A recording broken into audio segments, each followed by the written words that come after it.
You gonna help me up or what?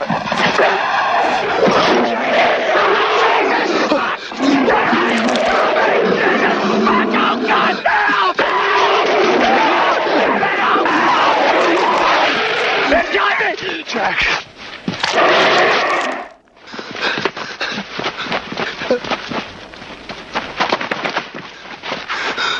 Jack.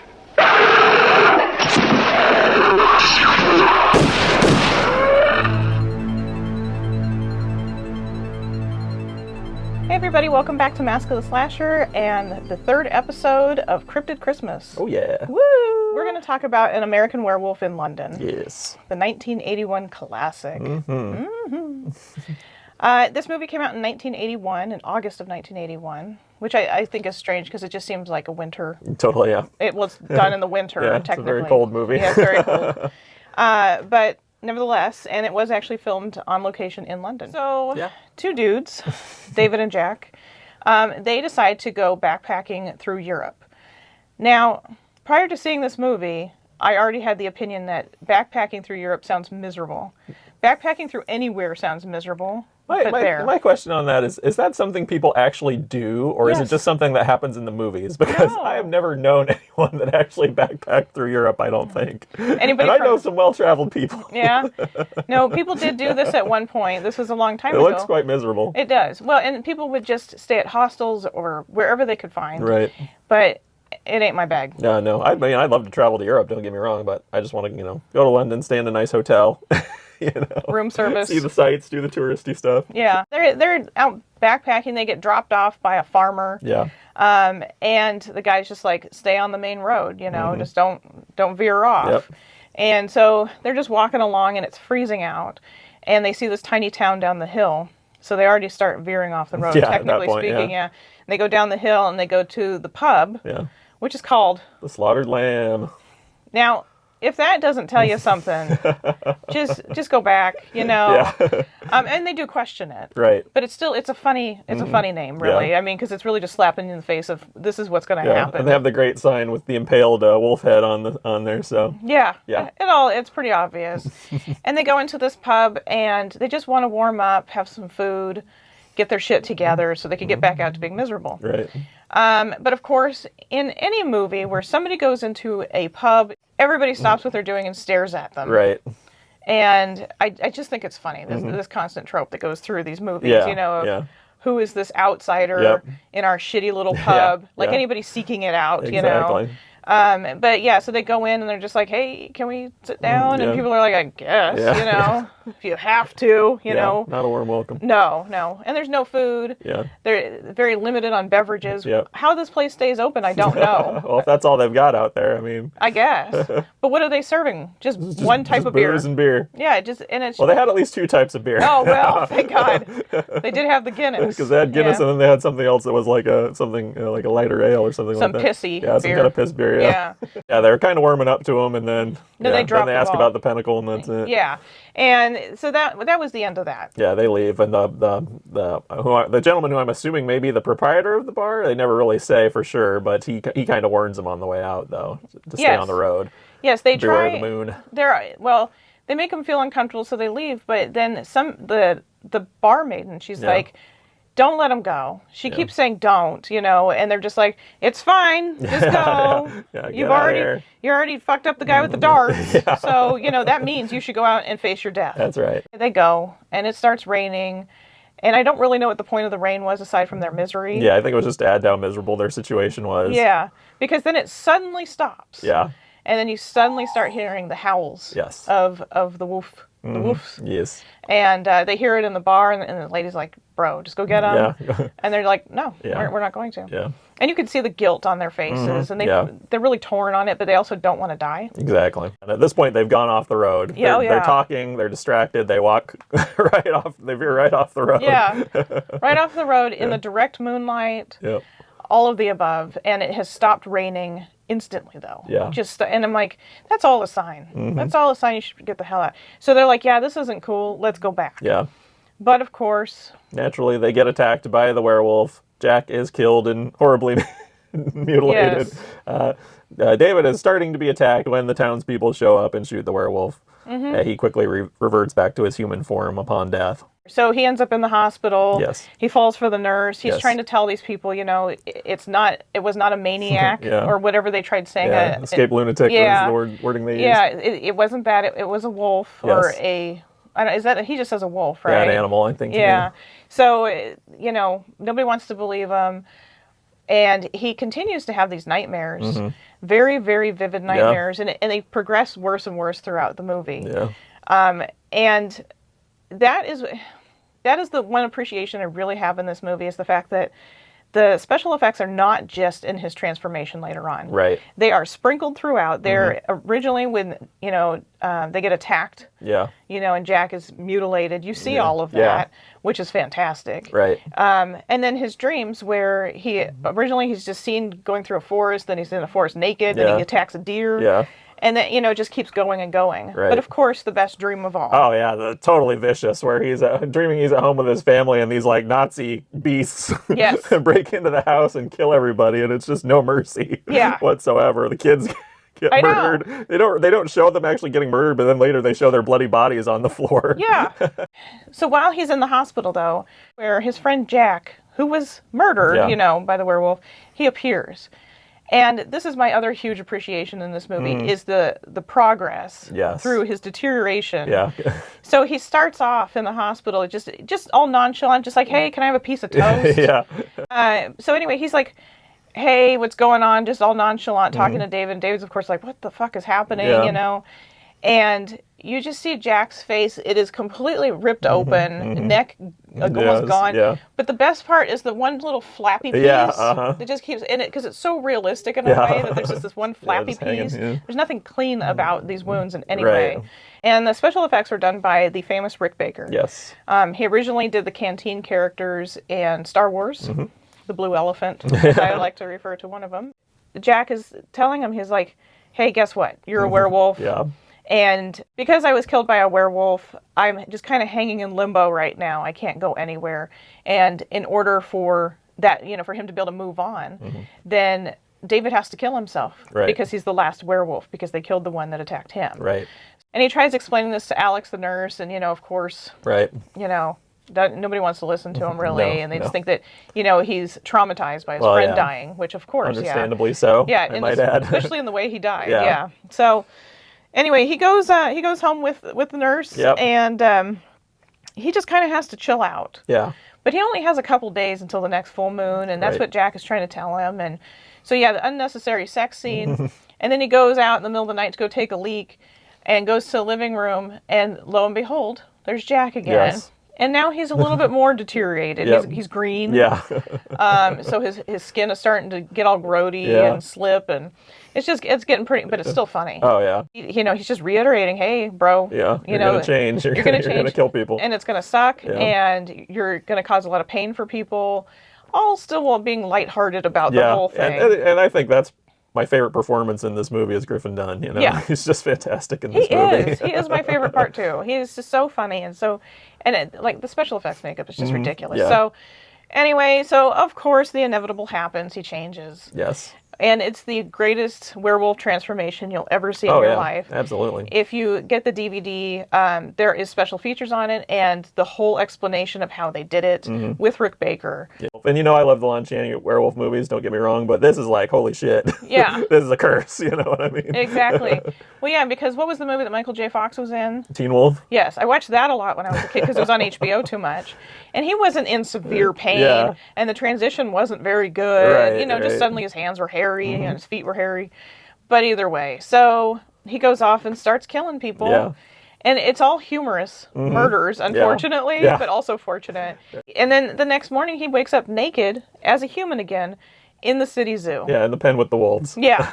Yeah, and he has to figure out how to get out of there, and steal some kids' balloons and a coat, and goes back to the apartment where Yeah. Alex is like, "Hey, what the hell happened?" Yeah. And he's still trying to explain to her what's going on. And in the meantime, the doctor had driven out to an area where he just happened to see I don't know how this is possible, but he just happened to see the pub, and he was like, "Oh, I'm." Well, he was deliberately going that direction. He was deliberately trying to investigate. And he calls Alex, and he's like, "Hey, is he back there? Because there's some shit going on the news." And Yeah.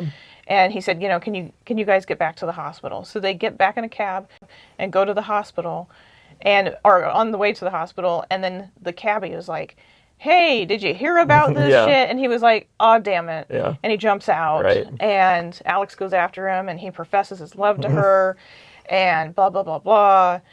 And then this is where the sad stuff happens. Right. When he calls his family, and Yeah. I think it's his sister that's on the phone, Yeah. and it's a little kid, and so they're a pain in the ass on the phone, and he's trying to get a serious moment out, but he can't. Right. And just trying to tell them that he loves them, and because he knows he's going to kill himself. He knows he has to. Right. And so that's really kind of a bummer, you Yeah. know. And anyway, that happens, and he goes into a porno theater. Yeah, well, he sees Jack on the street and follows him into the theater. Yeah. So Now, the funny part about this porno theater is the porn that's on the screen is not a real porn, first of all. And it has the worst lines in it it's ever. hilarious. It is. That in itself is its own comedy. Because it just keeps going back to it every once in a while, Yeah. in between the uncomfortable moans and screams, Right. And it's just like, "Hey, what are you doing with her?" And he's like, "I don't know what you're talking about." And he's like, "No, I'm talking to her." And she's like, "I've never seen you in my life." "Okay, I gotta go." Yeah. And the guy leaves, and there's like nothing. It's funny. nothing. And Jack's like, "Man, this is a great movie, But now Jack is even more fucked yeah, up. he's almost a skeleton, but not quite. Yes. And so this was all definitely done with like a puppety Yeah. animatronic thing. I think it was a cross between the two because it's not very smooth. Yeah. But it's still him acting it out, Right. and but it's great. Oh yeah, it looks fantastic. It does. But Jack decides to introduce David to all the people he just killed the night before. Right. And that in itself is also comical because the dumb couple, Yeah. and oh, you could just go take sleeping pills and it'd be They're all fine. suggesting ways that he could kill himself, and Yeah. it's pretty funny, actually. It is. It's pretty funny, and it's just so Despite of the subject matter. yeah, just nonchalant, Yeah. whatever about it, Yeah. So then he starts to turn Yeah, he changes in the theater. and attacks somebody kills else. some more people in there. Busts out. The cops they pull down the The rolling the door. rolling yeah. door, try to keep him contained in there, but he busts out, kills the main detective, Yes. and then And then the whole it's causes much chaos. apparently this was actually filmed in Piccadilly Circus. Now I've never been there. Right. I know nothing about it really. I know it's a busy ass place. Yeah. And I know it was mentioned in a Morrissey song. There you go. So anyway, that's sort of what I know. But they said in the documentary that they filmed it like really late at night, like between Yeah. 2 and 4 in the morning. Yeah. So there wasn't as many people out and whatever. So, but yeah, it just causes chaos and car crashes, Yeah. really unnecessary car crashes. It had nothing to do with the story, but it was just this chaos amongst the people, and they're so stupid they keep crowding the Yeah. area as Yeah, opposed to just running away. Yeah, Yeah, exactly. dumb people. Yep. So at this point, Alex, she finds out that, David's out there doing some crazy shit. Yeah. She gets the call, and so she gets in the cab and goes running after him and trying to help and get him to stop. Yeah. And backs him into an alley, essentially. Yeah. And is, tries to say that she loves him and trying to get him to stop and she's Yeah. going to help him. And just as that happens, Yeah. then the police shoot him and kill Well, him. yeah, he was clearly going to lunge at that point. He was Yeah. fully wolfed out. I think he there was knew no it. reasoning. I think he knew what was happening, Yeah. and he was trying to get himself killed. And so, it's just an abrupt end. Anyway, it was somebody who loved him had to kill him Right. to stop this wolf, werewolf stuff. Yeah. And of course, she says that she loves him, but she's not the one to kill him. Right. So I don't know if they were just trying to be like, oh, in the movies, this is how it happens. But of course, this is real life, and there's no way that's going to matter. Right. And I think that ultimately it was her telling him that she loved him, and he knew that if he doesn't do this, then he's going to attack her and other people. Yeah. So out of love, he did what he did so he would get shot. Interesting. Yeah, it's really sad, if you think about it. Yeah, because I always interpreted it as his mind wasn't even there at that point. He was fully wolfed out. So that was how I interpreted it, but I like your interpretation better. Well, because the only reason I say that is because before he was just growling and growling, and then he just stopped when she started talking. So it was almost like he was coming through a little bit. Yeah. Like he can comprehend somewhat of what she was saying. And so that's what I think happened at the end of this. But either way, I mean, it is a very depressing subject matter, the ending portion of this. Yeah. But they still make light of it, thankfully, because they know. Yeah. You know, Yeah. John Landis knew that you can't just be like Mr. Depresso, you know. You have to make this fun for people to enjoy it. And like I said, if that humor wasn't in this movie, I would never watch it again. Right. This was directed by John Landis, and prior to this, he had done 2 movies that you wouldn't really think would lead into this. Right. One was Animal House, and the other was The Blues Brothers. Yes. So both obviously comedies, very dry comedies at that, but nevertheless comedies. Yeah. So his moving into a horror comedy, it's pretty good. Yeah, It's pretty absolutely. good. And I didn't see this movie till meeting you, and It's crazy. I know it's crazy, right? And here's what it is. Oh, okay. Hit me with it.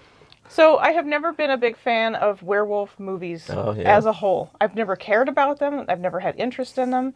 But when I finally did watch this many years ago with you, there was comedy in it, and that's what kept me going. I have to have some sort of lighthearted something in movies for me to want to continue to enjoy them. It can't be super serious. Yeah. It's just, there's certain ones I just can't do because I'm like, it's just depressing. Yeah, see, I do appreciate a movie that's relentlessly no mercy, like that When Evil Lurks that I just watched not too long ago. I appreciate that just for the fact that it kind of bucks tradition, you know, and doesn't try to resolve things all neat and tidy or have a happy ending. And but I definitely understand what you're saying. Yeah, I want a happy ending, and that's why I walked away when he was watching When Evil Lurks. I can't constantly watch movies like that. Yeah. It's got to be a once in a while situation. Yeah, a friend of mine, he was like, have you guys seen this yet? And it had been on our watch list, and I just kept hearing about it, and I was like, fine, we'll watch it. And he put it on, and I was just like, yeah, I'm gonna go take a bath. Anything else but watch this movie. There's a movie that you watch that I won't watch because it's just so depressing. But it is a werewolf movie. Yeah, you're talking about Late Phases. Yeah. And that movie actually is kind of interesting because it is a very different take on werewolf stuff. And also, the main character, Nick D'Amici, is really funny in that movie. He gives a great performance. He's just very sarcastic and kind of like gruff with people, you know. He's just kind of a typical grouchy old man type. Yeah. And that part is really funny, actually. But, yeah, I mean, it's definitely a bit on the gnarlier side, too. So, I mean, and there's definitely like a depressing element to it as well. Yeah. So, I don't have any interest. But this one, you know, with the special effects, the actors that are in it, the director himself, we know that he makes great things already. Yeah. You know, as a package deal, that's what makes this okay for me to watch. Yeah. And I'm sure I'm going to get hate from people out there, and I don't really care. You know, this is just what I prefer to watch. And it's not something that I seek out all the time. We do watch it at least once a year, though. Yeah. If not more, just because it's so entertaining. And I was actually a little bummed I had to write notes while watching this, because I wanted to just watch it. Right. But, you know, for science. Yeah, you got to do this. But this movie, you know, it's not just based off of other werewolf movies. Werewolves were actually thought to be real, hence the cryptid portion of this. Yeah. And so I found basically a cliff notes of the werewolf history and where it might have come from, because there's no specific anything. Right. There's lots of cultures that have legends about shapeshifters and stuff, as I Exactly. mentioned earlier. So, I mean, yeah, it's kind of hard to pinpoint, I think. There is a plethora of stories, like I said. So I'll put the link in there so you can read about it. You know, I would imagine there's an immense amount of information out there for people to look all this stuff up. This just happened to come up on History Channel. I figure they're a good, reliable source. Sure. You know, they know about history and stuff. Hopefully. So, but yeah, I think that this movie is definitely, this is a good, if you're okay with gore, I should say. Yeah. This is a good gateway werewolf movie. Oh, absolutely, yeah. And aside from Teen Wolf. We saw this movie, I'm sure, many moons ago. Oh, yeah, as a kid. And I couldn't tell you the exact circumstances, but definitely watched it with my mom as a kid and was just blown away by it, you know. I mean, obviously, as a kid, you don't understand everything, you know. As an adult, I think I appreciate the movie even more, certainly. But, yeah, just blown away by the special effects and everything. And, you know, the humor and all that kind of stuff. One thing we found out while we were doing our research is that today is Rick Baker's birthday. Now, granted, we are filming on a Sunday. You'll see this on a Monday, so I guess we should really say happy belated birthday, Rick Baker. But thought it was interesting that we just happened to be talking about this movie. And it it's just his birthday. Yeah, it's his 74th birthday. It's for December 8th. So if that tells you, we always film a week ahead. Yep. So, yeah, happy birthday, Rick Baker. Yeah. Thanks for bringing us cool shit. That's right. I think that's it, though. You know, I'm assuming most people have seen this movie. If you haven't, you're missing out. I missed out. I could have had many more years of enjoyment watching this movie. But yeah, you know, if you haven't seen it, definitely check it out. Like I said, I'll put that link in the description. And I think that's pretty much it. Yeah. You know, we have one more episode of Cryptid Christmas. Yeah. And then we move on. Yep, absolutely. So anyway, I think that's it. Yes. All right. We'll see you next week. Bye.